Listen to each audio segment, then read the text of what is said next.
de la estructura celular y tejido de los órganos. Como hace un momento yo les mencionaba a ustedes, nosotros somos un conjunto de células. Al ser un conjunto de células, pueden ser,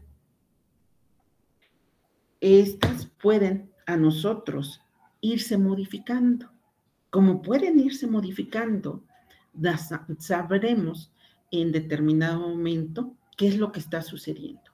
Por ejemplo, todo suceso traumático se ha demostrado y se ha estudiado que cuando tenemos un trauma, la célula empieza a tener requerimientos. Hay un mecanismo de respuesta, de auxilio, que eso en el cerebro es el sistema simpático y parasimpático. Me estoy yendo, no entrando todavía en patología, pero entendemos desde dónde entra. Entonces eso hace que aumentemos nuestra frecuencia cardíaca, frecuencia respiratoria. Y al aumentar todo esto, hay un mecanismo de la célula. Y entonces es una descarga también que nos hace al organismo y aumenta nuestros niveles de glucosa, por ejemplo. Ese es un trauma. Y sucede que cuando los pacientes tienen ese evento, por ejemplo, va a ocurrir algo muy interesante. Los pacientes aumentan sus niveles de glucosa y los pacientes después dicen, es que la causa que tiene diabetes mi familiar es porque se asustó o porque tuvo un accidente y de ese accidente le llevó a ser diabético. El organismo es muy adaptativo, por lo tanto no sabemos cuánto es el tiempo de evolución que llevaba la persona. Eso es una de las cosas que los estudios de la patología nos han dado. Por eso la patología siempre va adelante. Por ejemplo, tenemos la patología quirúrgica. La patología quirúrgica es toda aquella en un proceso quirúrgico. Se observa algo extraño en el organismo en el momento en que se realiza esta cirugía, se toma una muestra y se manda a patología. Y en el momento en que se realiza, el patólogo realiza el estudio, determina que tenemos un crecimiento anormal de células, por lo tanto es necesario hacer una resección. ¿Ok? Y sabemos perfectamente que estos estudios patológicos han tenido su evolución y esta evolución nos causa a nosotros un beneficio. Por eso tenemos los patólogos experimentales. ¿Qué es esto? Todas aquellas sustancias que nosotros ingerimos. Por ejemplo, nos duele la cabeza. Si yo les preguntara, cuando te duele la cabeza, ¿qué ingieres? ¿Qué te tomas tú? Algunos de ustedes me van a decir, pues yo me tomo un paracetamol. Otros me van a decir, yo me tomo una aspirina. Otros me van a decir, me tomo un ketorolaco. Otros me van a decir, me tomo un ibuprofeno. Cada quien sabe a lo mejor qué medicamento o qué antiinflamatorio me voy a tomar porque me duele la cabeza. Pero ese lleva un proceso. Entonces, esos procesos se pueden hacer en los animales o hasta en los mismos humanos. ¿Para qué? Porque yo estoy dándole un medicamento y estoy viendo qué reacciones va a tener ese organismo. Y de acuerdo a esas reacciones es si funciona o no funciona lo que estamos utilizando. Al saber esto, entonces tenemos algo más importante. La patología o la autopsia va a ir de la mano. La patología y la autopsia van a ir de la mano. ¿Por qué? Porque ayuda a refrendar si el hecho de lo que estamos diciendo es un homicidio o es otra cosa. Por lo tanto, la patología forense, ¿qué hace?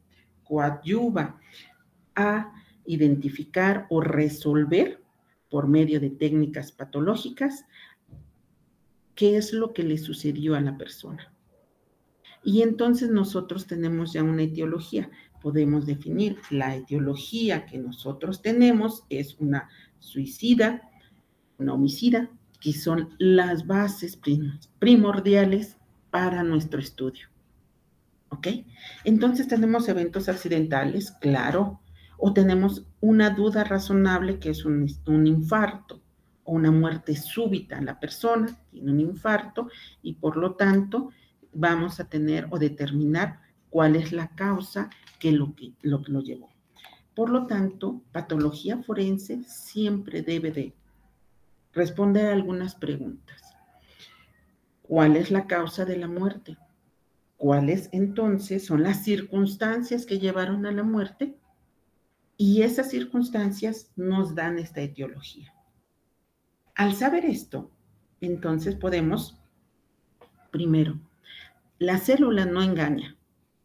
Así como tenemos los fenómenos cadavéricos, y de esos fenómenos cadavéricos sabemos que tenemos los tempranos y tardíos, y los conservadores, y de acuerdo a las características y al medio ambiente, cómo los modifican, la célula tiene algo. Al colocarla, al hacer un detallado, una fijación correcta de la muestra, nos puede identificar en qué proceso inflamatorio está. Por eso establece la naturaleza que produjo la muerte. Una vez que establecimos esta circunstancia, entonces precisa si está relacionada a un trauma o no. Porque hemos tenido, la mayoría de las personas tienen o viven con mucho estrés actualmente. Como viven con mucho estrés actualmente, tienen una característica, están, y aparte tienen mucho trabajo, suben y bajan, tienen actividades impresionantes, y esas actividades imprescindibles para la vida, porque se necesitan realizarle, conllevan a un estrés, y ese estrés pueden ir manejando y de momento tener un infarto. Pero como van manejando, tienen un accidente. Entonces, por eso necesitamos saber si el trauma generado por el accidente es la que llevó a la muerte a la persona, o en su defecto, si está, o aquí la persona se infartó y por ende tuvo ese accidente. Por eso es que patología define o te da la característica de identificación correcta. Otra de las cosas que nos va a ayudar es la información disponible sobre las diferentes técnicas de la muerte. Sabemos perfectamente que si hay una duda en la obtención o la causa de la muerte, porque por ejemplo una herida por arma de fuego en donde es de bajo calibre, y al ser de bajo calibre no se observa a lo mejor un punto de entrada, pero no se define como tal porque es pequeño calibre. Entonces puede generar diferentes lesiones a los órganos, pero tiene que haber un sitio de entrada. Entonces tenemos que ver histológicamente o patológicamente dónde se encuentra el área que tenemos necrótica necesaria por la percusión o la deflagración de un arma de fuego. Entonces, histológicamente la podemos identificar.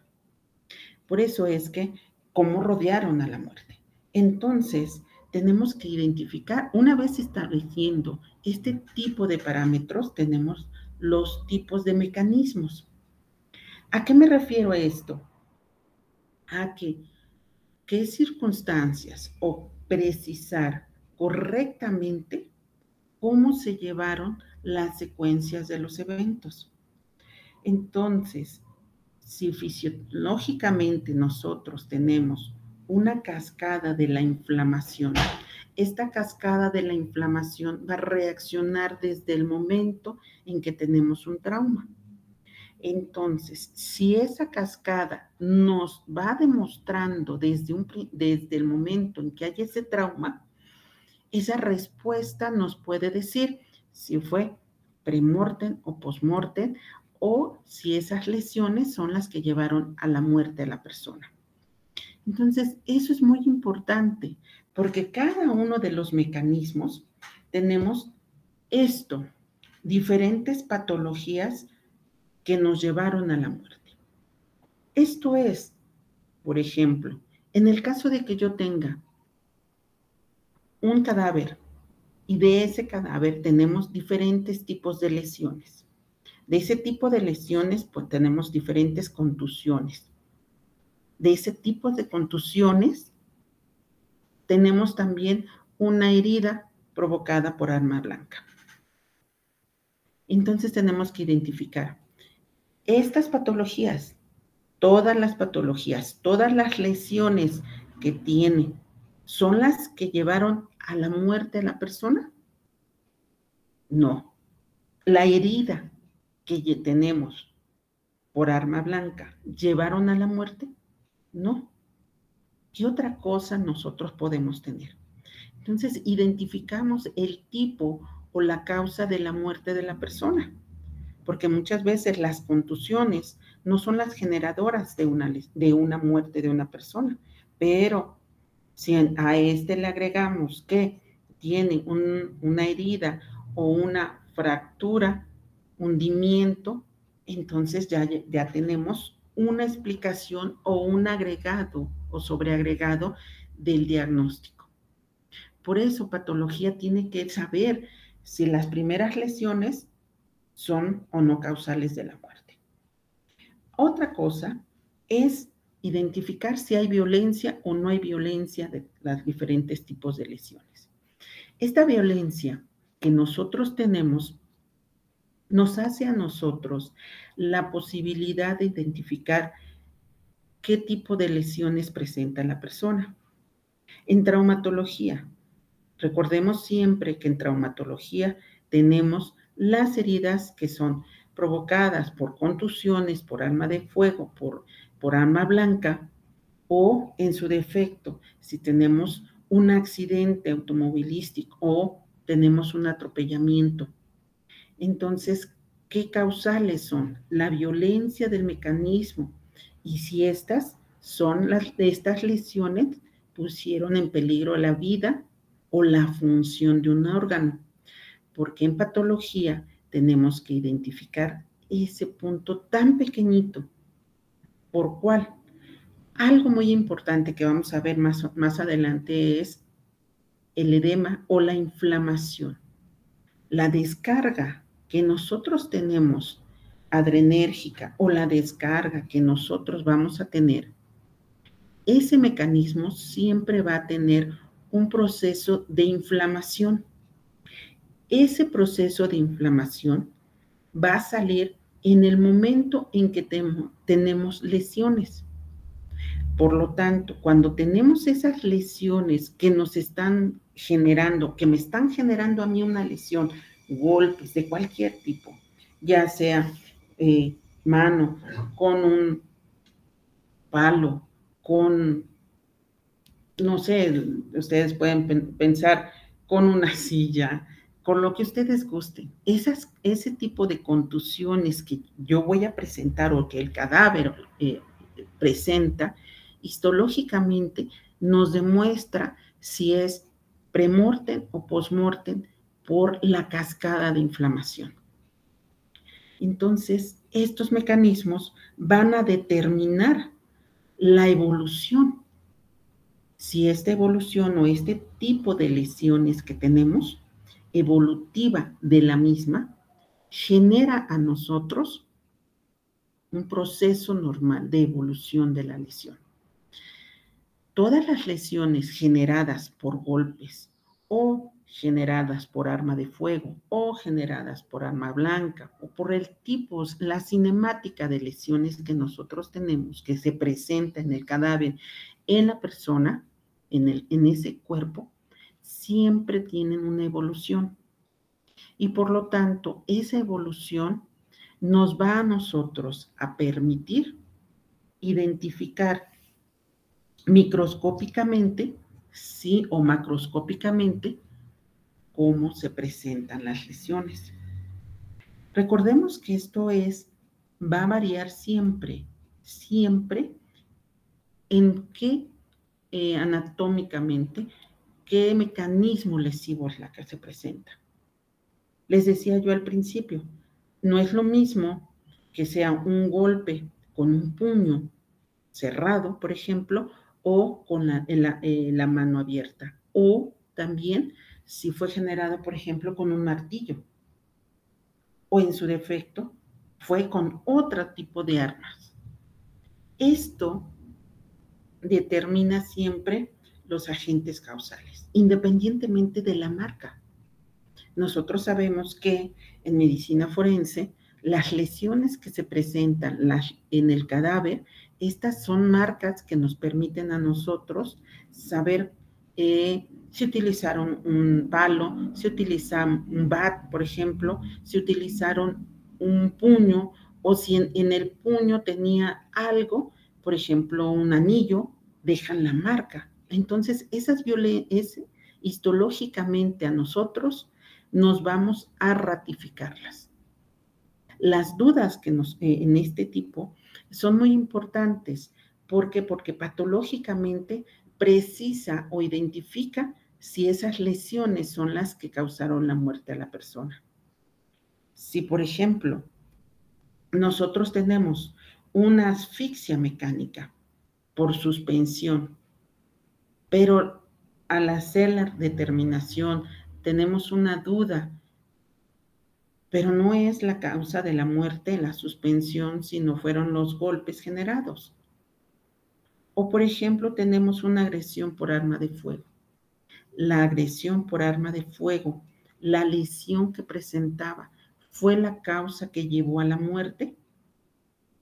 Porque el sitio de entrada y el sitio de salida de esta arma de fuego puso en peligro o se genera esa lesión y patológicamente o histológicamente al demostrarla nos da la confirmación de que la causa de la muerte no es precisamente eso, sino el mecanismo de caída de la persona porque tuvo una fractura en el momento de haber sido percutido el arma de fuego. No interesó, por ejemplo, a una arteria importante, pero la caída de la persona fue, y eso ocasionó una fractura, hundimiento, y estamos haciendo el diagnóstico. Claro, la lesión va a tener, y eso es otro, desde el punto de vista legal, pues va a tener su connotación. Entonces, por eso es muy importante. La patología te va a hacer esto.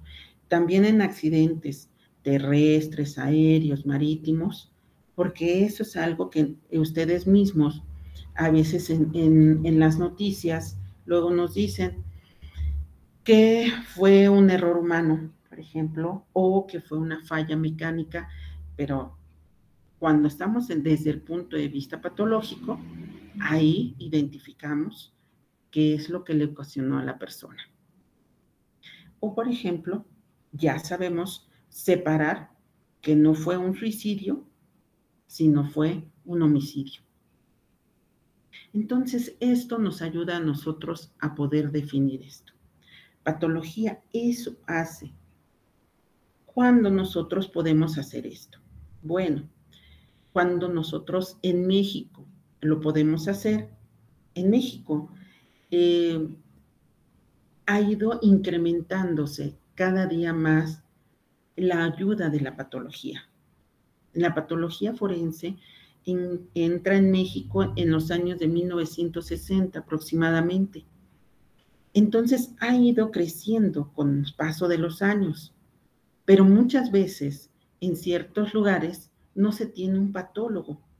Entonces eso hace que la precisión que nosotros o que se hace con la patología tenga ciertas, vamos a ponerlas ciertas dudas. ¿Por qué? Porque carecer de análisis histológicos va a hacernos algo, a limitar la valoración de las enfermedades asociadas a la causa de la muerte, por ejemplo, o a las circunstancias que llevaron a la muerte a la persona, y no podríamos en determinado momento comprobarlo. Como esto no lo podemos comprobar como es posible, como es debido, entonces quedan las dudas. Por ejemplo, en caso de una muerte súbita, en donde los familiares quedan con la duda de qué, de que a lo mejor lo asesinaron, por ejemplo. Tenemos una cadena de custodia que se debe de llevar. El médico forense hace la autopsia, toma las muestras y se llevan a toxicología y a patología para poder conformar si hay alguna duda en esto. Entonces, cuando se tiene una duda de una muerte súbita, se hacen los cortes histopatológicos y entonces podemos definir que la causa de la muerte no es lo que la persona estaba pensando. La persona estaba suponiendo que ha sido un suicidio o que un homicidio porque habían pensado que lo habían matado. Se comprueba que no, que la causa fue un infarto. Entonces, esto es una de las cosas que nosotros tenemos que tomar en cuenta. Cuando tomamos en cuenta estas situaciones, entonces, vean ustedes, la patología siempre va a tener varios aspectos a los cuales nosotros debemos de tomar en cuenta. Primero, la patología microscópica, macroscópica y sobre todo las técnicas de inmunohistoquímica. Esto ayuda a que nosotros sepamos siempre cómo fue. Por ejemplo, cuando nosotros tenemos una determinación macroscópica, y les puse este pequeño ejemplo, porque macro es todo lo que nosotros podemos observar. Y efectivamente, macroscópico es todo lo que nosotros vemos simplemente en la autopsia y determinamos cuál es la causa de la muerte. Macroscópicamente lo estamos viendo las lesiones, que si fue por arma de fuego y si tiene algún signo característico. Bueno, pues todo esto nos identifica macroscópicamente. Al hacer la autopsia, por ejemplo, podemos ver si tenemos, esta es una muestra de un hígado, por ejemplo. Muere la persona y la causa de la muerte, bueno, fue un hallazgo en donde aquí podemos ver que el hígado está totalmente sano, pero cuando nosotros nos encontramos aquí, podemos determinar que la persona tenía aparte del accidente o del evento, de una cirrosis hepática todavía a lo mejor no diagnosticada. Entonces nos encontramos con un hígado duro, mal conformado. Entonces, esto es lo que nos podemos encontrar macroscópicamente, porque lo estamos observando, porque sabemos que eso podemos identificarlo. Entonces, patológicamente o visualmente nosotros vemos que fue un arma de fuego, fue un arma blanca, tiene diferentes contusiones y de esas contusiones, ¿dónde están? Están en el cráneo, están en la cara, están en el abdomen, en los brazos, en la región dorsal, en la región lumbar, en las piernas, ¿en dónde las tiene? Por eso macroscópicamente siempre tenemos que observar. En una autopsia, lo primero que se tiene que hacer es la observación del cadáver. Al observarlo, obviamente completamente desnudo, ya se hacen todos los procesos que se deben de realizar, necesitamos observarlo. Y de esa observación nosotros definimos y decimos cuántas son las lesiones que presenta, dónde las presenta, qué características tiene. Eso es patología macroscópica. No se separa nunca de una autopsia. Entonces, ya que nosotros identificamos esto, decimos, bueno, ¿hay una duda? Ahora sí, vámonos a una patología microscópica. ¿Qué es microscopía? La microscopía, pues obviamente estamos hablando de todos los procesos histológicos que necesitan siempre una comprobación. Tenemos alteraciones histológicas de las estructuras. Como ya hemos mencionado, todas las evoluciones de las lesiones, todo lo que presenta, bueno, ¿qué duda es la que tienes? ¿Qué es lo que pretendes hacer microscópicamente? Bueno, primero, requerimos principalmente Todos los procesos microscópicos requieren 4 procesos importantes que son la fijación. ¿Qué es la fijación? Es una muestra en la cual la vamos a hacer de acuerdo con una tinción, vamos a fijar la muestra. Una vez que hacemos la fijación, hacemos también una deshidratación para que ésta se quede en la laminilla completamente fija, porque si abusamos de un corte que nosotros tenemos, entonces vamos a tener una sobreexposición y esa sobreexposición no nos va a permitir identificar qué es lo que tiene tu muestra. ¿Qué otra cosa tenemos que hacer? Tenemos que hacer una diafanización. Esa diafanización es la identificación de los tipos de estructuras o lesiones que mostramos. Y por lo tanto vamos a hacer una inclusión. Esa inclusión, ¿qué es lo que nosotros estamos observando? ¿Qué observamos aquí? Bueno, lo que nosotros podemos observar aquí es una herida de la piel, por ejemplo. Es un ejemplo. Aquí tenemos una herida, este es histológicamente es una herida de la piel, en donde podemos observar diferentes cambios histopatológicos en los cuales hay un proceso de inflamación.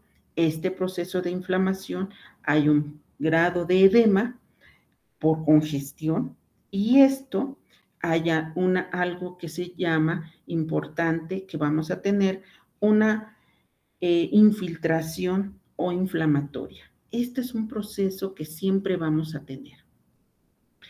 Recordemos algo más, una parte importante de nosotros. Nosotros en la sangre tenemos componentes. ¿Qué componentes tenemos en la sangre? Glóbulos rojos, glóbulos blancos y plaquetas. ¿Ok?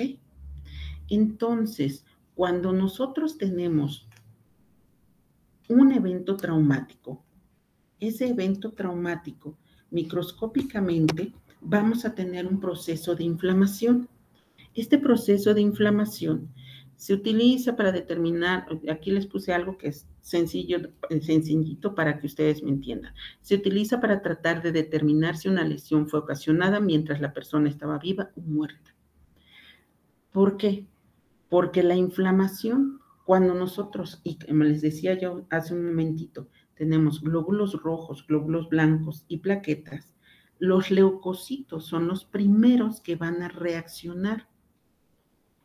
En el momento de la cascada de la inflamación, los leucos en la circulación sanguínea, hagan de cuenta que cambian y van directamente hacia donde está el evento traumático. Ese evento traumático nos hace a nosotros que emigren hacia dónde, hacia el sitio de la lesión. Por eso, cuando nosotros tenemos eso, sabemos perfectamente que la persona estaba viva, que las lesiones que presenta la persona estaba viva. Esto hace una activación que es una activación endotelial y por lo tanto esto va a ocasionar una formación de sustancias de óxido nitroso que hace que estén presentes. Por lo tanto, se liberan muchas sustancias. Estas sustancias hacen que las prostaglandinas, las prostaglandicinas, los tromboxanos, las lipocinas y también las interleucinas trabajen en la cascada de la inflamación, porque deben de reaccionar en el momento que se están generando la lesión. Una vez que nosotros tenemos eso, hace que presente siempre en personas vivas y los diferentes daños que va a presentar el organismo. Estos diferentes daños que tiene el organismo conllevan siempre a la reacción del organismo a su cuerpo. Esto microscópicamente siempre va a tener diferentes formas de presentarse. ¿Por qué? Porque siempre debemos de definir o determinar si es un traumatismo, si ese trauma que presenta es relacionado a lo que estamos observando o microscópicamente lo que estamos viendo. O en su defecto tenemos un dato de isquemia. Esa isquemia, que es la muerte celular, es debida, por ejemplo, cuando hay un ahorcamiento, hay una hipoxia cerebral, y esa hipoxia, esa falta de oxígeno, genera una isquemia, y esa isquemia tenemos este mecanismo. Por lo tanto, siempre tenemos que tomar en cuenta esto.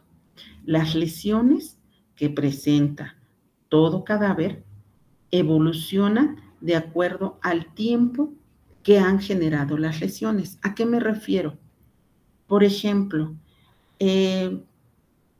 alguien está golpeando a una persona y lleva un tiempo de estarle golpeando.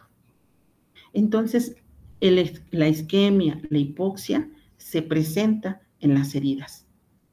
Tenemos el traumatismo, los traumas que se generan, pues obviamente el evento por los golpes. Por ejemplo, a lo mejor ustedes van a decir, en un boxeador, el boxeador que está en los rounds y están en el ring, los rounds tienen cierto tiempo.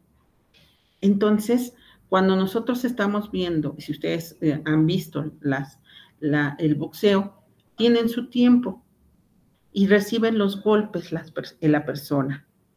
El primer round no tiene ninguna lesión, pero posteriormente, con el paso de los rounds, empezamos a ver que hay datos de un eritema primero, que hay un enrojecimiento de la zona, y después tenemos una zona isquémica, o tenemos una zona de eritema, y tenemos edema, y tenemos escoriaciones, entonces, o equimosis.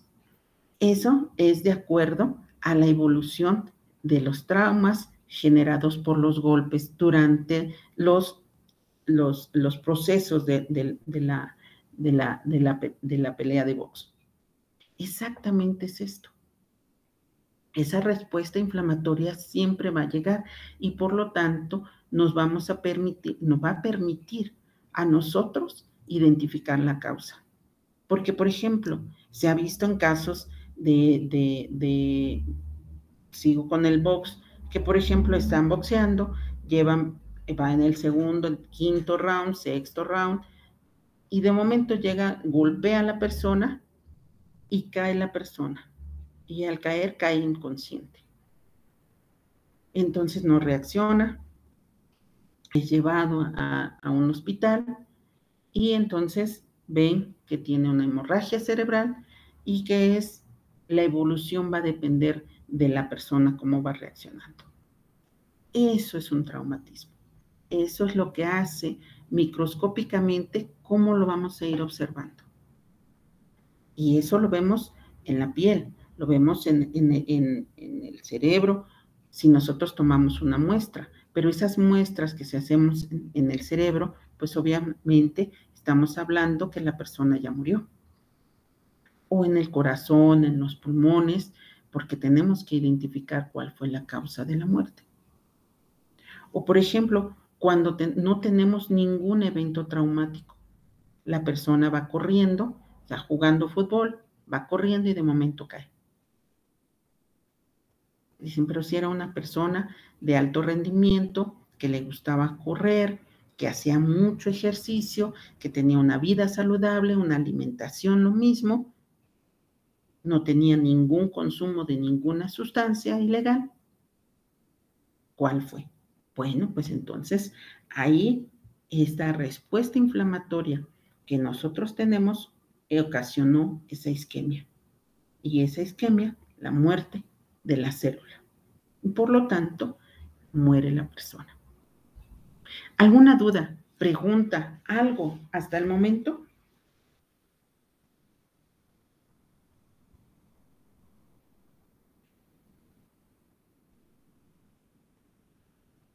Si alguien tuviera alguna duda, puede activar su micrófono y hacer uso de la voz, o bien nos puede escribir en el chat y nosotros leemos la pregunta. Muchas gracias.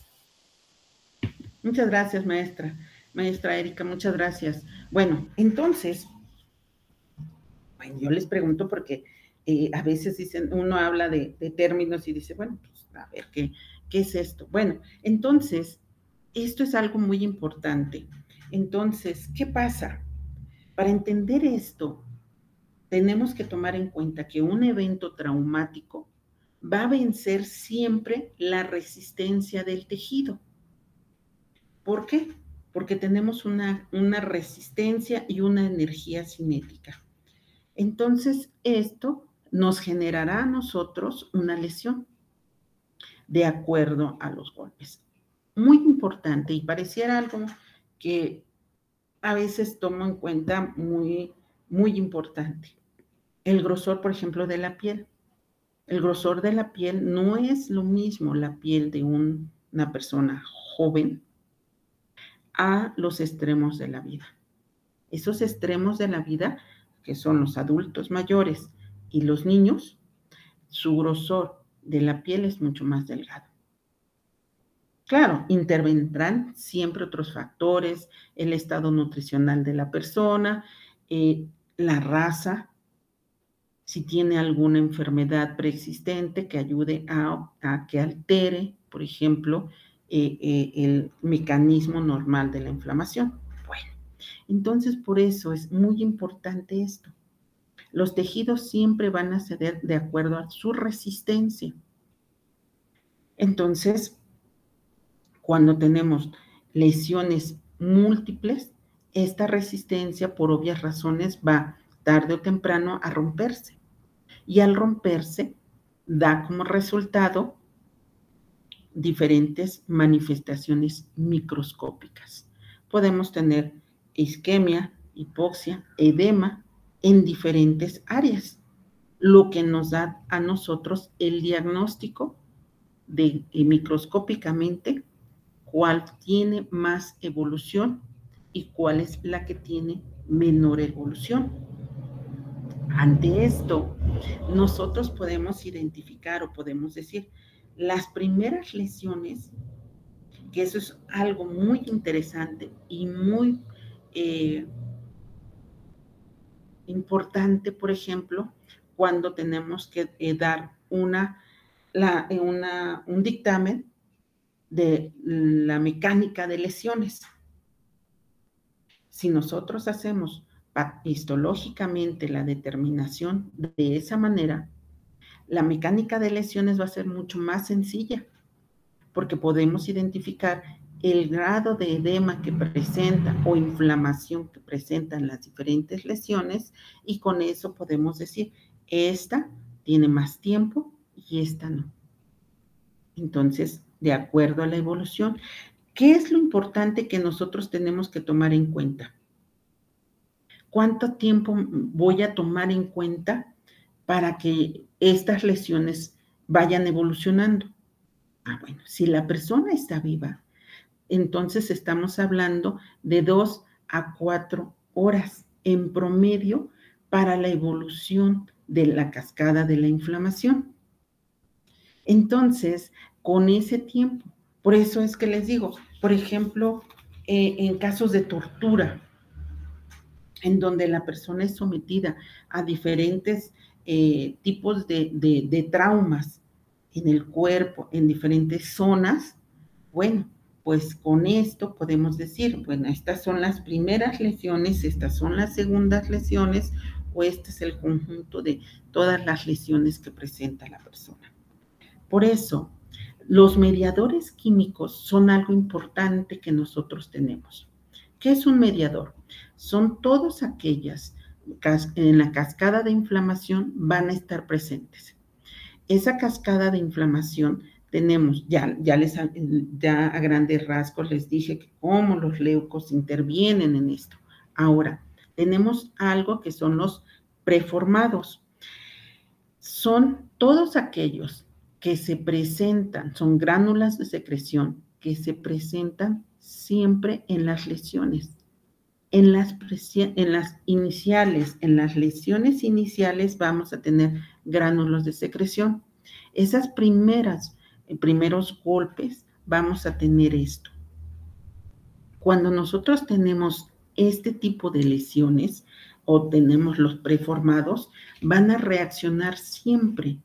Y por lo tanto, se sintetizan y van a ir al sitio de la lesión. Entonces, nosotros tenemos los preformados, los leucos llegan inmediatamente para tratar de ¿qué? De sanar esa lesión, ¿sí? Entonces, esa lesión, cuando nosotros la tenemos ahí, vamos a tener que, va a reaccionar el organismo. ¿Por qué?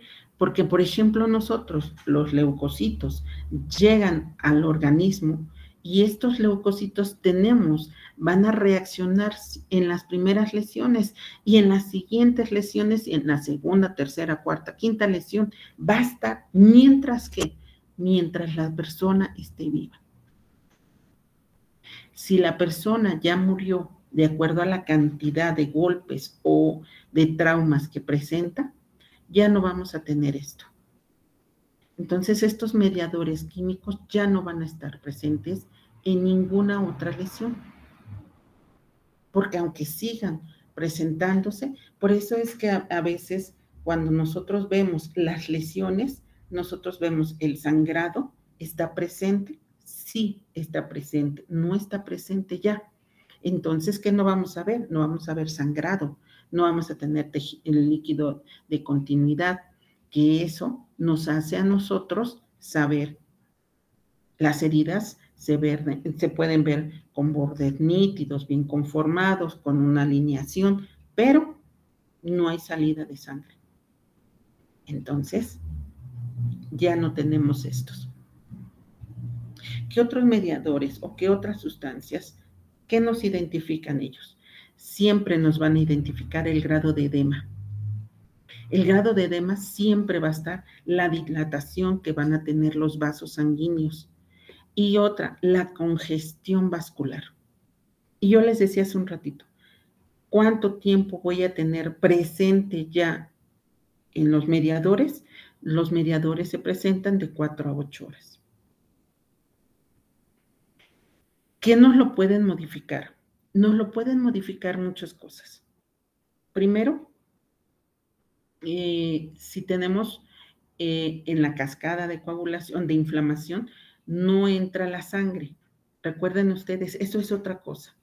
Pero nos modifica si nosotros, por ejemplo, cuando nosotros estamos hablando de un lugar abierto y cerrado o mixto, y entonces nos basamos en qué medio ambiente estaba la persona, si estaba en un lugar abierto, si estaba en un lugar cerrado, qué tipo de temperatura tenemos, si la temperatura estaba en promedio de, por ejemplo, 27 grados centígrados o estamos como en Sonora, Sinaloa, que andan en los 45 grados centígrados, 40, 45 grados. Bueno, eso te modifica la evolución del cadáver, pero no microscópicamente esto. El edema, la dilatación y la congestión la vamos a tener. ¿Sí quedó entendido este principio? Entonces, cuando esto nosotros lo tenemos, da como resultado la capacidad que tiene el organismo para trabajar. Otra técnica que nosotros tenemos para identificar es la inmunohistoquímica. Esta da como característica importante los antígenos y anticuerpos. ¿Qué es esto? Recordemos que los antígenos son todos aquellos que tenemos nosotros en los glóbulos blancos. Es la defensa del organismo. Esa defensa del organismo va a reaccionar al momento de tener un trauma, pero lo vamos a separar. ¿Por qué? Porque esta técnica inmunohistoquímica se basa exclusivamente en la determinación antígeno-anticuerpo. Antígeno. Cualquier antígeno es la respuesta que tiene el organismo a un trauma y anticuerpos son todos los elementos externos que nos van a causar la lesión o un proceso inflamatorio un proceso infeccioso. Entonces, cuando tenemos esta situación, inmunológicamente nosotros tenemos que determinar, identificar siempre la especificidad proporcionada por la unión anticuerpo-antígeno. ¿Por qué? Porque esto nos hace a nosotros poder saber cómo reaccionó el organismo ante un evento. Esto es algo muy importante que nosotros vamos a tomar en cuenta. ¿En qué aspecto? Cuando nosotros tenemos una herida y esta herida está expuesta a un medio ambiente y ese medio ambiente genera un proceso de reacción del mismo organismo, nos determina cuánto tiempo lleva esa herida. Por ejemplo, y hace un ratito les decía, cuando tenemos a alguien que es torturado y la tortura que tiene esta persona la están generando por mucho tiempo o por varias horas. Entonces, esta hace la descarga antígeno-anticuerpo para que el organismo reaccione hacia el evento que está teniendo. Como este evento, los antígenos están tratando de defender al organismo de todos los procesos que le están afectando. Como todos los procesos que le están afectando hacen que el organismo tenga una reacción antígeno-anticuerpo, entonces se observa por un color y este color se le llama fluoruro de unión antígeno-anticuerpo. Entonces se fija la muestra y una vez que nosotros fijamos esta muestra, la podemos identificar. Y entonces nos hace posible saber este proceso. Cuando este proceso está identificado, determinamos que tiene ha pasado por un tiempo de trauma, porque estamos hablando de que si está siendo torturada la persona, estamos hablando de esto. Obviamente, ya murió, entonces necesitamos identificar si hay una cascada antígeno-anticuerpo del organismo. Reaccionamos siempre, el organismo todo el tiempo, todos los días, el organismo tiene que trabajar. ¿Cómo trabajamos? Todos nosotros trabajamos unas horas, podemos trabajar 12 horas al día, pero el organismo trabaja las 24 horas del día, los 365 días del año. Entonces, la reacción antígeno-anticuerpo en nuestro organismo, todos los días trabaja.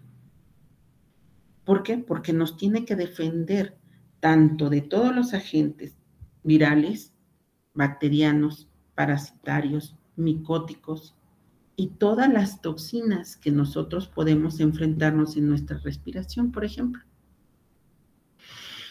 Entonces, el antígeno-anticuerpo, cuando se tienen las lesiones, dan un diferente tono. Y ese diferente tono es una coloración. Creo que aquí les puse una diapositiva. No les puse una diapositiva. Perdónenme ustedes, no les puse una diapositiva para que más o menos, pero la tinción puede ser roja, puede ser azul, porque va a depender de qué tinción estamos utilizando. Entonces, con esto identificamos esa respuesta.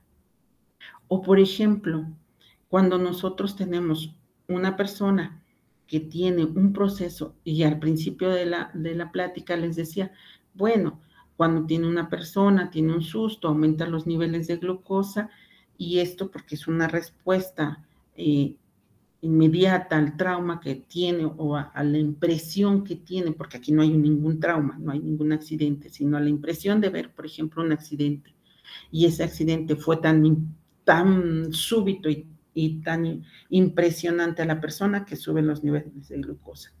Pero después de eso la persona es diabética y por lo tanto no tiene un adecuado manejo de sus niveles de glucosa, continúa. Entonces sabemos que la glucosa hace o ocasiona lesiones a las terminaciones sensitivas. Entonces la persona lo primero que empieza a tener es problemas en la determinación de lesiones o heridas que pudieran generarse, por ejemplo, en el pie. Y como no se han dado cuenta, el tipo de zapato es muy apretado, le queda cómodo para la persona, pero aprieta para el pie, aunque para la persona sienta que es muy cómodo, porque no está percibiendo o teniendo la sensibilidad dolorosa. Y entonces empieza a tener un proceso infeccioso en ese sitio. Y después tiene un trauma, empieza con sepsis, y ahora sí, el trauma se genera ahí. Y entonces, ¿qué fue lo primero? La sepsis generada por la infección que tiene en el pie o el trauma que le genera. Ahí determinamos esos dos factores. El antígeno anticuerpo va a determinarnos que ya tiene mucho tiempo generándose un proceso séptico. ¿Por qué? Porque el pie ya está séptico, ya tiene tiempo. Y después el trauma. Entonces, esto nos hace posible identificarlo. Cuando nosotros identificamos esto y sabemos esto, separamos y decimos, el trauma sí, tiene el trauma, efectivamente, pero tiene un proceso séptico ya agregado al problema. Y cuando eso sucede, ¿el trauma le ocasionó la muerte? No, por ejemplo, podremos decir así, no, porque estamos especificando que la causa de la muerte no es el trauma, sino la sepsis que ya tenía la persona, porque todo paciente que tiene una evolución de tiempo de un pie diabético, por ejemplo, y ese pie diabético no ha sido tratado adecuadamente, la persona no se ha dado cuenta. ¿Por qué? Porque no tiene terminaciones dolorosas. Y no se dio cuenta. ¿Y cuándo se dio cuenta? Cuando tuvo el trauma, pero el trauma, obviamente el sistema inmunológico tiene de dónde está sufriendo, de dónde está o dónde está trabajando. En el proceso séptico. Y viene un trauma. Entonces, el sistema inmunológico tiene que trabajar con estos dos. ¿A cuál le va a hacer caso? A los dos, obviamente. Pero y ¿cuál es el que tiene más? Si esta lesión no ponía en peligro la vida y la función de la persona, pero murió, aquí tenemos la causa. Entonces, se juntan las dos causas y podremos decir, bueno, el trauma que presenta la persona no era la causa, no es en realidad la causa de la muerte, sino el proceso que está llevando. Ante esto, el antígeno anticuerpo siempre tiene que reaccionar. Por eso es muy importante este puntito tan importante. Cuando se fija esto, nosotros podemos identificarlo. Otra de las cosas que nosotros tenemos para identificar es esta, la técnica de histoquímica. La técnica consiste principalmente en la afinidad de ciertos componentes celulares, así como microorganismos al teñirse con colores específicos. Entonces, cuando tenemos esta técnica de histoquímica, nos hace a nosotros poder determinar muchos factores. Si nosotros ya vimos que el proceso de inflamación está presente, pues ya identificamos. Pero no hay a lo mejor un proceso de inflamación, no hay un proceso antígeno-anticuerpo en el cual nosotros podemos identificarlo, decimos, entonces, ¿qué pasó aquí? Hacemos esta técnica. Cuando hacemos esta técnica, nos basamos nosotros siempre en varios factores, que es lo que el organismo tiene. Por ejemplo, esto es muy importante.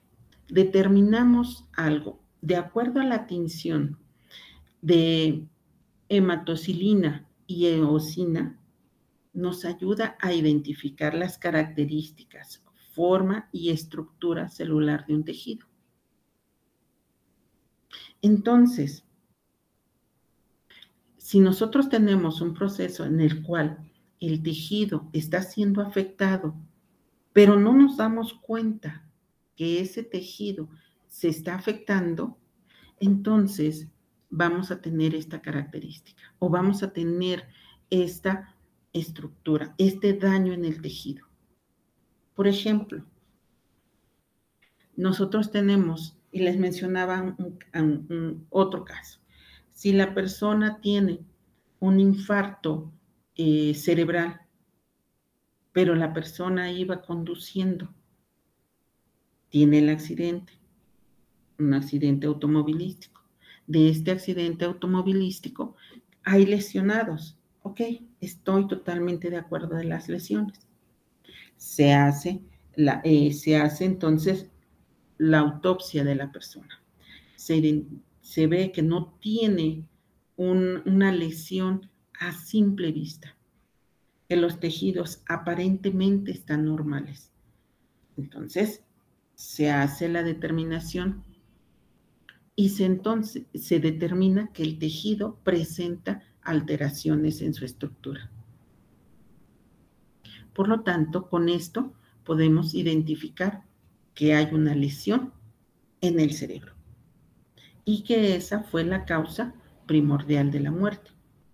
Por ejemplo, cuando nosotros tenemos problemas de colesterol y triglicéridos, el colesterol en exceso hace que las paredes de las arterias se vayan obstruyendo. Y al irse obstruyendo, entonces ocasiona una isquemia o una obstrucción y entonces el flujo sanguíneo no pasa y por lo tanto tenemos un problema. Este flujo sanguíneo entonces impide y eso ocasionó la muerte de la persona. Entonces aquí por eso esta tinción es tan específica, porque nos va a demostrar qué alteraciones tiene el tejido. Y si el tejido tiene esas alteraciones, podemos determinarlo. Este tejido, si está tenemos alteraciones, cuando tenemos una alteración genética, por ejemplo, que tenemos y que identificamos un cambio en las células, este tejido se cambia. Y entonces hacemos determinaciones. Por ejemplo, o genéticamente podemos decir que tenemos ojos azul. El ojo azul no significa que el iris sea de color azul. Lo podemos tener castaño porque la melanina es el pigmento que nosotros tenemos de la piel y también del iris. Entonces, ¿qué es eso, el ojo azul? Es una alteración genética que hace que el ojo tenga alteraciones para la visión, por ejemplo, y que entonces no puedan definir ciertas estructuras en la visión, ya sea de lejos o de cerca. Entonces, cuando hacemos esto, observamos el tejido dañado. Eso es lo que en genética también determina histológicamente ese daño. Y entonces, para patología forense, este daño que tiene influenció o no influenció en el trauma que presenta la persona o en el hecho de una caída, por ejemplo. Entonces, todo esto es muy importante en la identificación. Cuando nosotros hacemos esto, también ayuda en otros casos, y antes de que vayamos a patología celular, ayuda a determinar muchos factores importantes en patología forense. Por eso patología forense coadyuva siempre a determinar los diferentes tipos de lesiones.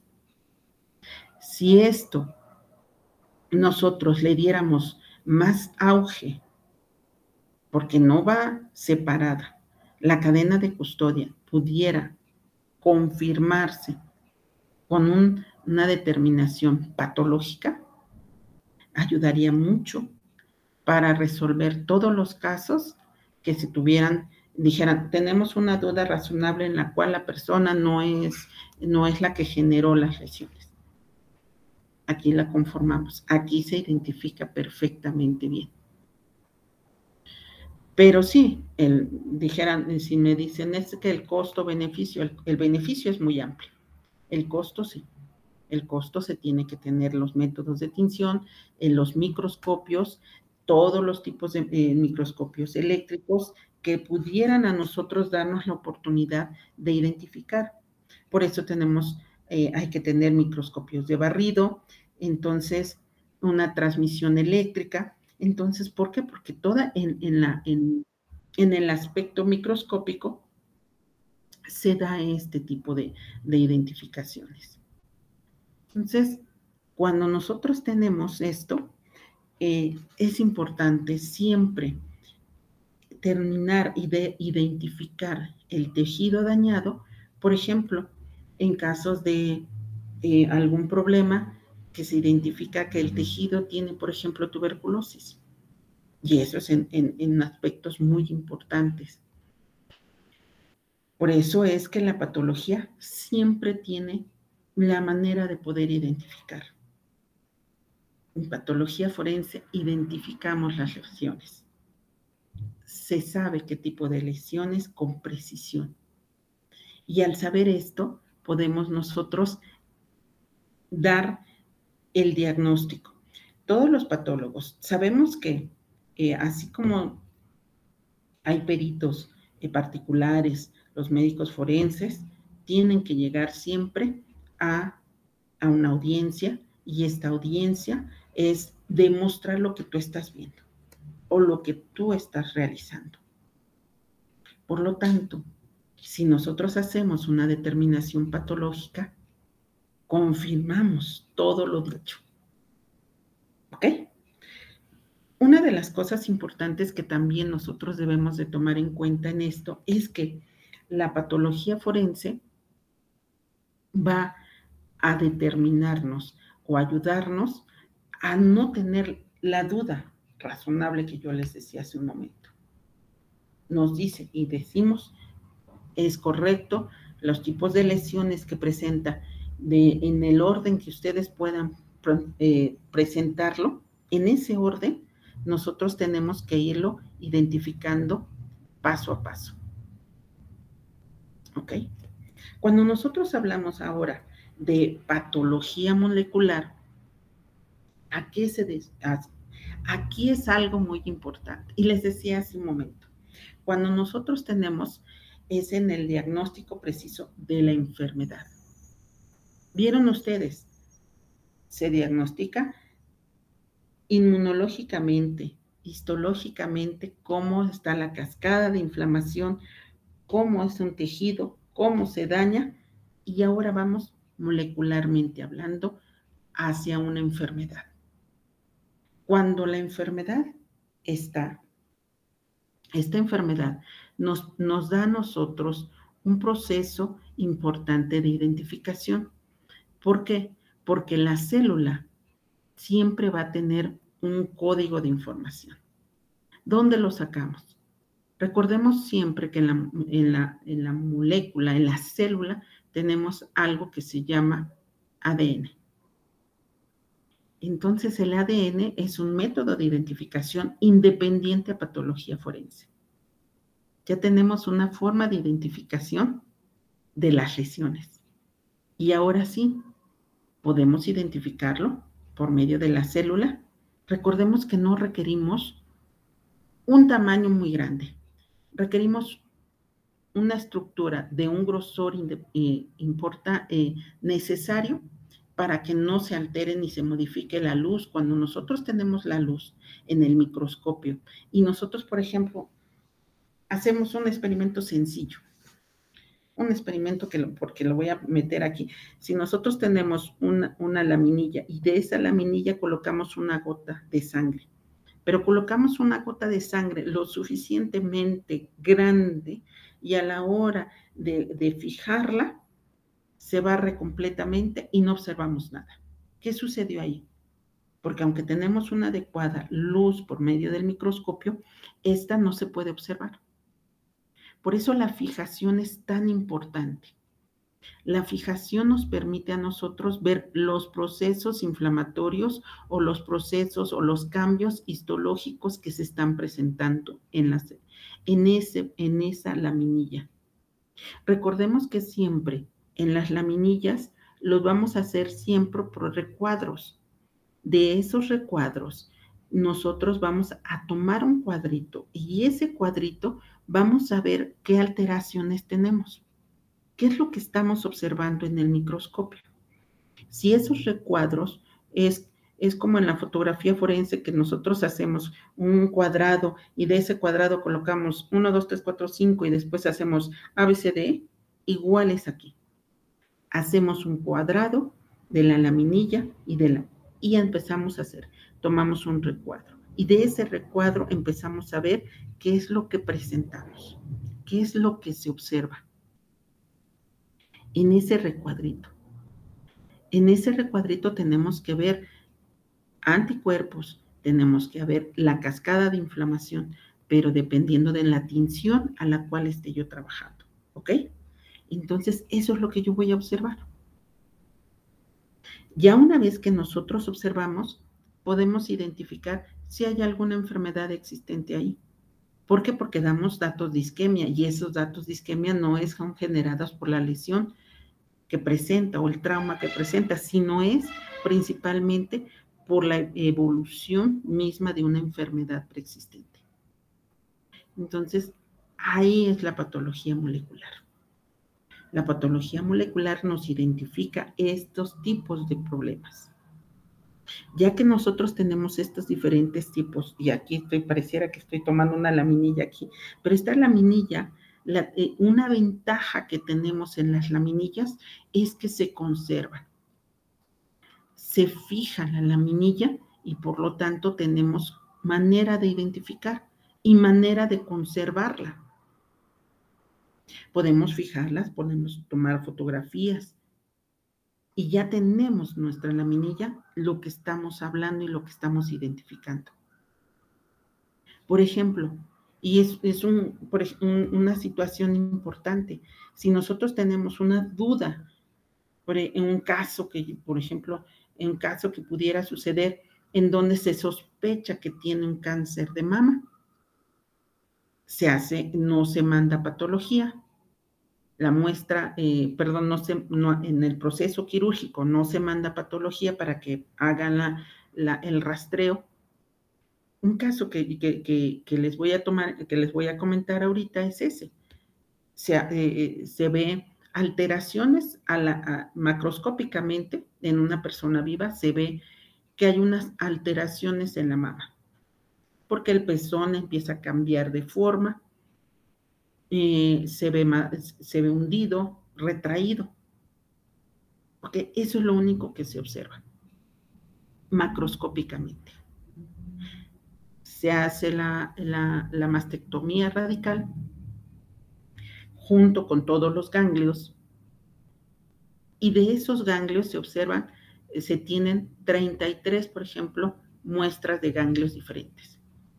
Se fijan con tinción, esa fijación se hace adecuadamente con una adecuada deshidratación y se van observando cada uno de ellos.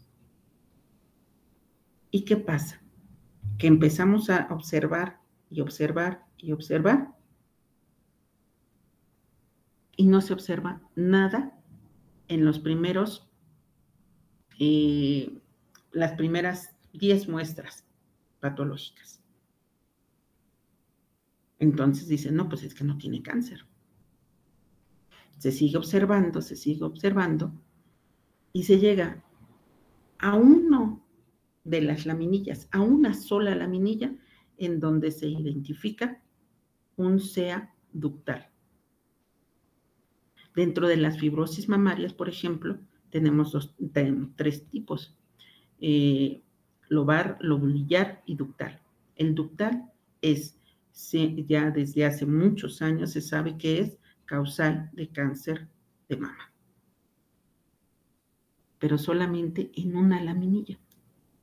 Si nosotros si hubiéramos mandado, por ejemplo, la muestra a patología, quirúrgicamente, se hubiera mandado, no se hubiera determinado así. Se hubiera dicho que la persona no tenía nada. Entonces, ¿qué se hace? Se hubiera dejado la mama ahí. ¿Y qué hubiera sucedido con el paso de los años, con el paso de los meses? Esta célula que está en un solo ganglio empieza a crecer y a causar más problemas. Por eso es esto, la determinación de una enfermedad. Nosotros así, en quirúrgico, ahora en patología, es enteramente lo mismo. Si nosotros tenemos algo que atenúe a la persona, es que presenta. Esto es lo más importante. Esta herramienta permite el diagnóstico de mutaciones que llevan a la proliferación celular, que es lo que les acabo de explicar a ustedes. Nosotros sabemos ahorita que en patología forense identificamos las enfermedades, identificamos esto, pero en personas vivas, recordemos que medicina forense no es nada más en personas muertas, también son en vivas. Cuando estas personas tienen ciertas lesiones y estas lesiones patológicamente sí son derivadas del mismo trauma o no son del mismo trauma. Por ejemplo, hay casos en donde las personas dicen, yo tengo un trauma, me atropellaron y ese atropellamiento me causó una lesión. Ok, perfecto. Pero esa lesión ya tiene tiempo, ya tenía que haber sanado, entonces se hace una muestra y se manda a patología. Y se ve que ya no hay crecimiento de un proceso inflamatorio, ya no hay nada. ¿Qué está sucediendo? Que entonces la persona está tratando de fingir una lesión inexistente. Y patología forense te lo hace. Por eso son los dos tipos de ámbitos que nosotros podemos identificar. Hay una infección, ¿cuánto tiempo? No vamos a decir si en el proceso infeccioso ya tienen muchos días. Sí se puede hacer, porque el material purulento tiene un tipo de coloración. Y entonces, cuando nosotros fijamos el material purulento, por ejemplo, vemos los tipos de colores. Entonces puede ser amarillo, que es reciente, primero empieza un color blanquecino, después se va tornando amarillo, y después de ese amarillo se va tornando un poquito verde, y después tiene un colorcito medio verde oscuro. Entonces, y después como grisáceo. Entonces, el material purulento tiene esa evolución. Y ya determinamos entonces la lesión que tiene en el material purulento en su evolución. Entonces, por eso es muy importante esto, que la proliferación celular que se tiene en las mutaciones, por ejemplo, y ahí hablamos de genética 100%, pero ¿qué alteraciones genéticas presenta? O qué alteraciones celulares presenta la persona. Eso es algo que nosotros podemos identificar en diferentes enfermedades. Las enfermedades que tienen las mismas personas, por ejemplo, tienen una crisis, es hipertensa la persona. Al ser hipertensa esta misma persona, lleva a tener alteraciones en el organismo. Y estas, por ejemplo, empiezan a tener un crecimiento del corazón. Y entonces el corazón tiene alteraciones. Por eso es muy importante este tipo de herramientas. En patología forense se aplica la biología molecular para diagnosticar las enfermedades que con otras técnicas no ha sido posible identificar. Sí, es muy importante. Cuando nosotros tenemos alteraciones microscópicas en donde no sabemos cuál es el agente causal, por ejemplo, en genética, si tenemos un caso de genética, un caso en el cual la persona está teniendo alteraciones y esas alteraciones son visibles macroscópicamente, estamos viendo que tiene alteraciones y decimos, bueno, ¿cuál es el agente causal? Se investiga y no se sabe. Desafortunada y algo muy importante en genética. Sabemos que hay múltiples enfermedades genéticas que se estudian, ¿ok? Pero si nosotros en genética no tenemos por lo menos 2 casos que nos puedan diagnosticar o definir la enfermedad, la tomamos como stand-by, la dejamos ahí pendiente, es una enfermedad desconocida hasta el momento, vamos a dejarla ahí hasta ver si encontramos otra enfermedad parecida a la que tenemos. Porque recuerden ustedes que siempre se tienen en patología, siempre se tienen que confrontar para poder dar un diagnóstico. Si no se puede diagnosticar, si no es posible diagnosticarla, se deja así, se deja pendiente. Y al dejarla pendiente, no es que se olvide, porque eso nunca va a suceder, se deja pendiente ahí para que entonces nosotros vayamos evolucionando o vayamos viendo cómo va progresando la misma enfermedad. Entonces en patología nos da esa oportunidad.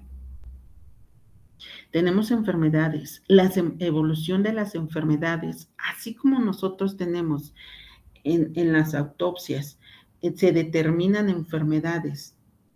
Eso es lo que hace, o las modificaciones que hacen las enfermedades. Esto es una cosa muy importante, porque sabemos que, por ejemplo, voy a hacer un ejemplo muy sencillo.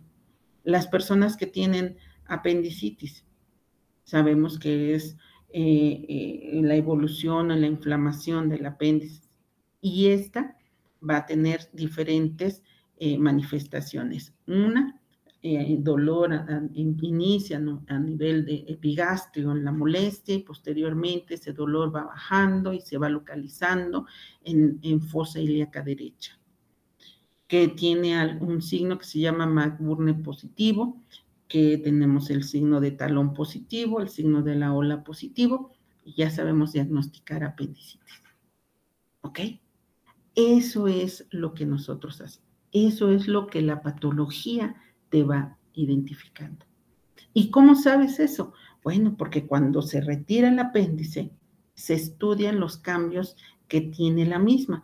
Por lo tanto, sabemos que histológicamente va a tener un dato de eritema, que entonces un proceso de inflamación, después tiene un proceso de exudativo en donde la misma apéndice empieza a sudar.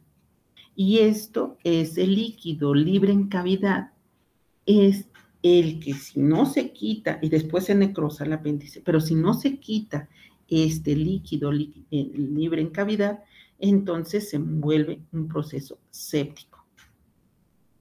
¿Y entonces qué sucedió? Pues bueno, ya lo cambiamos de una apendicitis a una peritonitis. Y después, con la consabida, lesiones que pudiéramos tener en los diferentes órganos. Esas son las técnicas. Eso es lo que patología en general y patología forense nos permite. Entonces, siempre tenemos que tener esa correlación, esa forma de poder identificar las diferentes causales que llevaron a la muerte o a la evolución de una enfermedad. Esta evolución de la enfermedad nos da a nosotros el fortalecimiento del diagnóstico de las lesiones que presenta la persona. Si tuviéramos una causa en donde no sabemos qué lo llevó a la muerte, entonces se aplican esto. Nosotros, y les decía yo al principio, nosotros somos un conjunto de células, una celulita. Esa celulita podemos hacer el edema de la mitocondria, porque siempre va a haber edema de la mitocondria cuando también tenemos un proceso inflamatorio. Esa mitocondria que tenemos en la célula genera la energía. Esa generación de energía te va a dar a nosotros algo que se llama el ATP, el adenosíntrifosfato. Ese adenosíntrifosfato va a estar relacionado a todos los músculos. Entonces, si tenemos una alteración o en el ATP, también nos va a definir que las lesiones que se presentan en el cuerpo de esta persona son por mucho tiempo. Independientemente que el ATP se va a ir modificando. ¿Por qué? Porque cuando nosotros generamos energía y nos movemos, el ATP va a estar trabajando, ¿ok? Pero cuando la persona muere, el ATP se queda fijo. Pero cuando hay una descarga en donde tenemos múltiples golpes, la mitocondria empieza a generar o mandar traer energía del ATP. Entonces, ¿qué vamos a tener? Una deficiencia o alteración del ATP. Entonces, eso es otro mecanismo en el cual nosotros sabemos que las lesiones que presenta la persona son por mucho tiempo. Podemos identificarla de esa manera. Al poder identificarlo de esa manera, sabemos qué es lo que sucedió. Y por ejemplo, si nosotros tenemos alteraciones o tenemos deficiencias de ciertas sustancias, ¿qué nos podría alterar? Ustedes pueden pensar, bueno, ¿qué te puede alterar este mecanismo? Ninguno. ¿Por qué? Porque hay una reacción siempre en cadena en el organismo. Pero si tiene anemia, por ejemplo, si tiene anemia la persona, por ejemplo, el organismo, mientras no esté enfermo el organismo siempre se va a ir adaptando. ¿A qué me refiero esto? A que si se va adaptando a las condiciones que yo tengo. Si yo no he comido o ya llevo mucho tiempo por no comer, por ejemplo, el organismo se va a ir a adaptar. Entonces, después de un tiempo de no estar teniendo una adecuada alimentación, por obvias razones va a empezar a bajar nuestro sistema inmunológico o nuestros niveles de glóbulos rojos. Pero mientras no esté yo enfermo, nuestro organismo se sigue adaptando a esta situación. Por lo tanto, no se va a modificar. Ahora sí, ¿quedó entendido esta situación? Los mecanismos de reacción del organismo siempre van a ir de acuerdo al evento que estamos teniendo. No es lo mismo si tiene anemia, pues es por falta, por ejemplo, de alimentación, ¿ok? Pero no tiene ninguna otra alteración.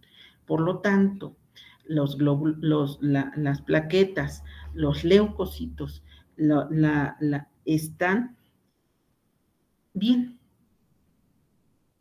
Entonces tenemos un adecuado mecanismo de inflamación. Recordemos siempre eso. Lo tenemos que ir separando siempre en la sangre. Por eso hace un ratito les decía, tenemos glóbulos rojos, glóbulos blancos, plaquetas. Y tenemos otro componente que es el plasma. Pero aquí está, glóbulos rojos. Si yo tengo anemia, estos son los que se van a ver alterados, los glóbulos rojos. Plaquetas y plasma podemos tenerlos normales sin ningún problema. Entonces, no hay manera de que se modifique todo el proceso traumático que tenga la persona, independientemente de esto. Cuando nosotros hacemos esto, entonces podemos tenemos que ir viendo todas las circunstancias que llevan a tener esta persona esta situación. Cuando la persona me dicen, ¿y si tiene problemas de leucemia, por ejemplo, ahí tenemos un cáncer. Y entonces aquí es posible diagnosticar, tiene un cáncer y por lo tanto, ahí sí tenemos ciertas lesiones que te van a ocasionar, por ejemplo, la leucemia, una de las características que siempre van a tener es que aparecen hematomas o zonas equimóticas, perdonen ustedes, equimóticas, zonas equimóticas sin ninguna explicación. No hay ningún golpe, no hay algo que lo genere, pero se presenta. ¿Qué es lo que vamos a diagnosticar? Esto. En patología microscópica vamos a diagnosticar primero que tenía leucemia y por lo tanto tiene una alteración en el organismo y la respuesta al trauma se modificó. Todas las enfermedades que pudieran alterar esto es, por ejemplo, si tienen un problema renal, una insuficiencia renal crónica.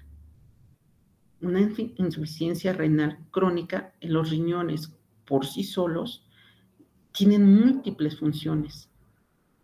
Esas funciones que tienen también son las generadoras de glóbulos rojos.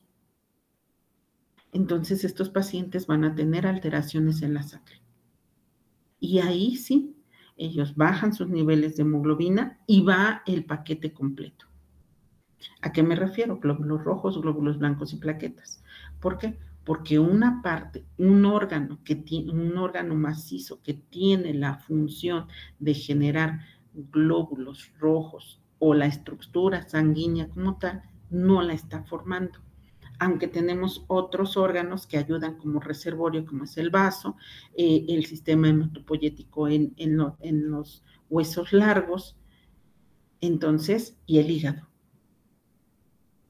Entonces, todas estas partes, todos estos órganos se compensan o se están tratando de formar todos los componentes, pero en los riñones no están funcionando. Ahí están alterándome a mí la estructura. Y entonces esto nos lleva a modificar y dar el diagnóstico que nosotros estamos buscando. Hay un proceso patológico preexistente y ¿qué es lo que está alterándose? Otras enfermedades genéticas que nosotros tenemos, bueno, pues también podemos tener en enfermedades, hemofilia, por ejemplo, que sabemos que la hemofilia es aquellas personas que no pueden tener un cuadro o no pueden tener una adecuada coagulación, que tienen que tener mucho cuidado en si se llegan a cortar porque no coagulan adecuadamente. Entonces ahí identificamos genéticamente cuáles son las alteraciones. Esto es lo que hace patología forense. Patología forense tiene una gama impresionante que nos ayuda a todos nosotros a poder identificar.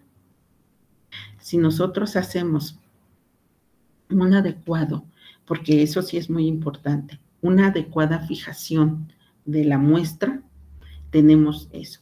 Les decía, se me olvidaba un punto importante, antes de que se me olvide, porque cuando les estaba yo hablando de la muestra patológica de la persona que se le realizan las muestras histopatológicas, las muestras histopatológicas cuando se hace en patología quirúrgica y se mandó a patología todas las muestras, ustedes pueden pedir las laminillas.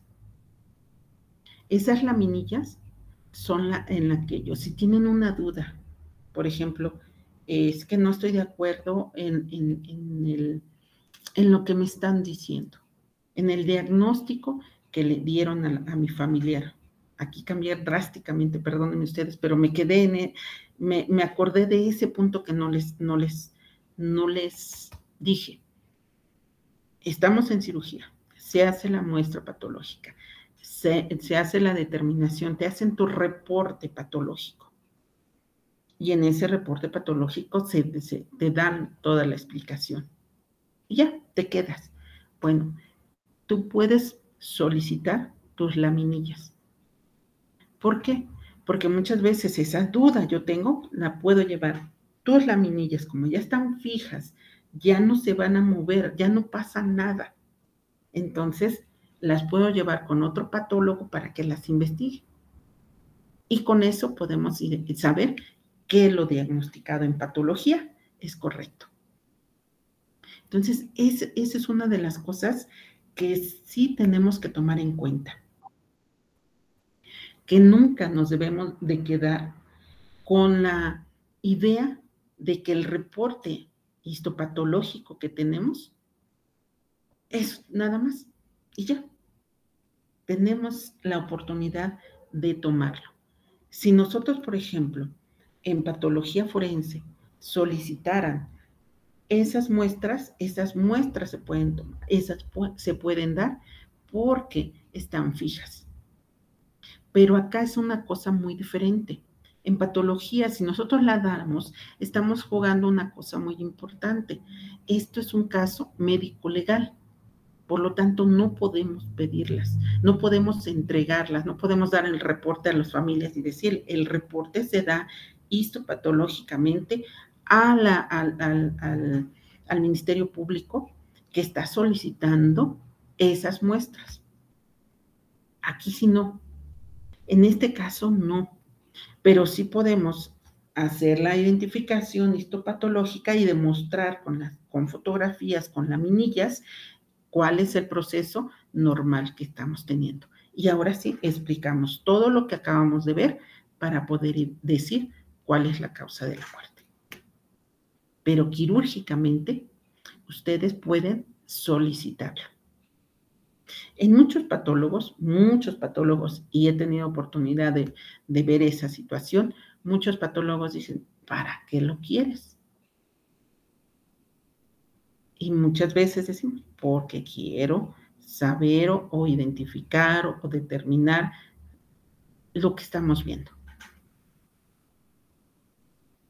Y eso es muy importante, porque a veces tenemos en patología quirúrgica que demostrar qué es lo que pasó. Y aquí, en patología forense, qué es lo que sucedió, cómo sucedió.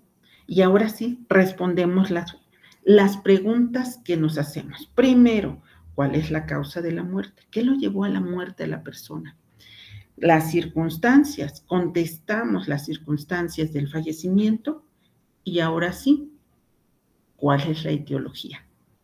Ya lo definimos.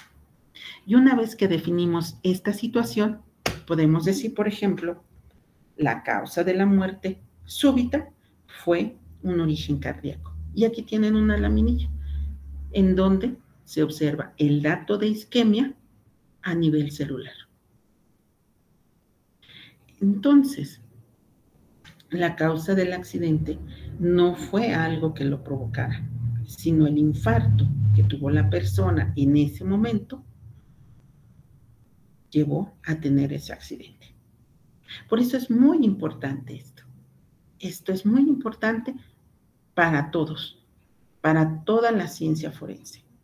La ratificación y confirmación de las diferentes causas de la muerte. Si es un suicidio, comprobamos que fue un suicidio. Si es un homicidio, cuáles son las circunstancias que llevaron a la muerte de la persona. La evolución de las mismas lesiones y si fueron premortem o postmortem. Muy bien, pues digan ustedes. He terminado. Si tienen alguna duda, pregunta, algo, permítanme tanto cancelar. ¿Alguna duda? Algo que tengan ustedes.